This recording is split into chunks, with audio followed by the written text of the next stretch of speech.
कार्य कर ना जलेश्वर राजनीति करने को आसे माँ महिला मानू से भूल कथा कही एवं सांबादिक मानक अभियोग पत्र वीडियो अंडरलाइन कर पठाऊँ यही विषय में माननीय जिलापाल तदंत कर कार्यानुष्ठान ग्रहण करने को अनुरोध एवं कार्यनिर्वाही अधिकारी जलेश्वर म्युनिसिपालिटी जो भाव में दुर्नीति करुँचा विरुद्ध में आगामी दिन में दिज्व मु मोर ज्ञात सारे कहूँ कि जेबेठू मोर वार्डवासी काउनसिलर हिसाब से निर्वाचित कर सेवा करने सेबेठार आंभ वार्डर बहु उन्नयनमूलक कार्य तथा माउसीमा मंदिर आगे फेबर ब्लॉक पिंडी बासंती मंदिर ता आगे फेबर ब्लॉक पिंडी डिस्पेंसरी उन्नतीकरण स्थायी डाक्तर नियुक्ति सबबुहा गाड़ी षडभुज गौरांग मंदिर उन्नतीकरण जगन्नाथ मंदिर परिचालना कमिटी जल निष्कासन बहु ड्रेन रास्ता कंक्रीट नूतन रास्ता इलेक्ट्रिक खुंट सबस्टेशन और अन्य बहु कार्य निस्वार्थपर भाव कर जलेश्वर म्युनिसिपालिटी पोखरी सौंदर्यीकरण नारे व्यापक हरिलुट बालेश्वर जिला जलेश्वर पौरांचल 6 नंबर वार्ड स्थित गौरांग पोखरीर सौंदर्यीकरण लगी मुक्ता योजना 29,34,000 टंकार व्ययबराद करासाइथिला। सेही वार्डर 6टी महिला गोष्ठी द्वारा पंक उद्धार सह अधा पंतरिया कार्य होई अद्यावधि पोखरी दल गाड़िया परिणत होई पड़िछि। महिला गोष्ठी बिल पाई बारंबार म्युनिसिपालिटीर द्वारस्थ होइथिला मध्य निम्नमानर कार्य और असंपूर्ण दर्शाई स्थानीय काउंसिलर चंदन दास विरोध करी आसुछंती।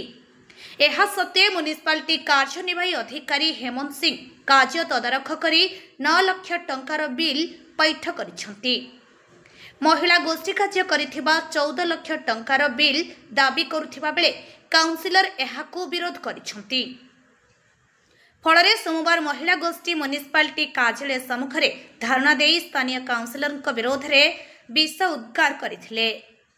एहार प्रतिवाद में काउंसिलर चंदन दास और वार्डवासी मंगलवार सांबादिक सम्मेलन में दलगाड़िया और असंपूर्ण कार्य देखाई सौंदर्यीकरण में व्यापक दुर्नीति होइथिबा कहिथिले। तेणु जिलापाल एहार उच्चस्तरीय तदंत करी विहित कार्यानुष्ठान नेबाकू वार्ड सभापति पोखरीकूल लोके और कॉलोनीवासी दाबी करिसंती। शेखर दास अमरसी कॉलोनी डेवलपमेंट कमिटी सभापति अटे। यही पोखरी गत वर्ष काम होता काम पानी बुहाला किसी माटी बाहर कराला एवं किसी माटी आनी रखागला किंतु सौंदर्यीकरण हिसाब से किसी करागला नहीं। बर्तमान जो परिस्थिति अच्छी ए पाखर से बिल्डिंग गुड़ाक धसी जाई पारे एवं रास्ता किना एटा किना हमर किना डैमेज होता ए वर्ष पुणी मरामती करागला। तेणु जो पैसा खर्च होती जहाँ किसी जदि बाद बाकी पैसा अच्छी से उन्नतीकरण करने संगे संगे यार ये गार्डवाल हो एवं ये सेपटे गोटे घाई कर दी जहाँ फल कि 4-5टा परिवार संख्यालघु संप्रदायर परिवार जब आसा कर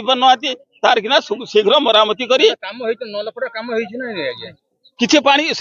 पानी पुआई किछि माटी पंक बाहर कर पुणी पकाई किंतु जना जाउची किंतु आमे एटा पुणी तदंत हो आमे किना चाहू। मो नाम होची सुल्ताना। हमर एठी गरम दिन एठी गुटे घर ऊपर थिला आसिक रिसेंट कले एटा भांगो हमर जल्दी बनेइबा गुटे गार्डन पार्क बनेइबा 2-3 मास अल्प अल्प टिके काम करले बाली किछिटा पकेकी आउ टिके चीज पकेकी टिके देखिबा बेले काम करि देले आउ किछि पानी बोही देकी जीएसपी फेसपी टिके ताड़ी देकी सेई जे जाइचंती आजि भी आसी नांती। छोटो छोटो छुआ मैंने स्कूल जीवा पई गुटे माँ गुटे बुढ़ा हो जाइछन तांकर प्रॉब्लम रोग अछि से जीवा आसीबा पई कादर एकदम पड़ी जाउछन। हमर को बहुत असुविधा होछि प्रॉब्लम होछि। गुटे रास्ता भी करी की दउ नांती कि गुटे माने नारुआ भी दउ नांती जे हमें जीवा आसीबा पई हमर को बहुत प्रॉब्लम होछि। एक तो सेठी लाइन भी नै हमें बहुत प्रॉब्लम साप फाप पई बहुत डरुछे।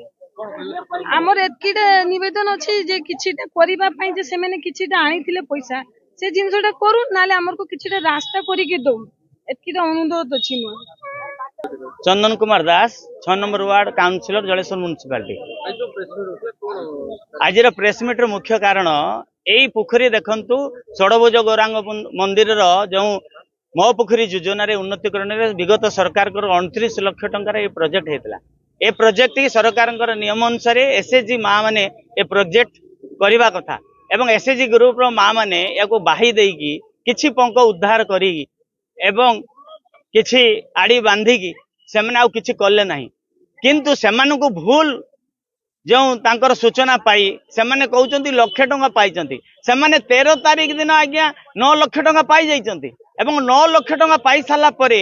काउंसिलर पैसा पेमेंट करे नहीं काउंसिलर प्रोजेक्ट दिए काउंसिलर प्रोजेक्ट देइछि ये म्युनिसिपालिटी रो एग्जीक्यूटिव ऑफिसर तांकर टेक्निकल विभाग याकू तदारक करी तांको पेमेंट करचंती मोर कहवा कथा जो माँ माने याकू हाई हाई छी छी चंदन कुमार दास काउंसिलर एथिरे तांकर कौनसी भूमिका नहीं मोर एवं जदि सेमाने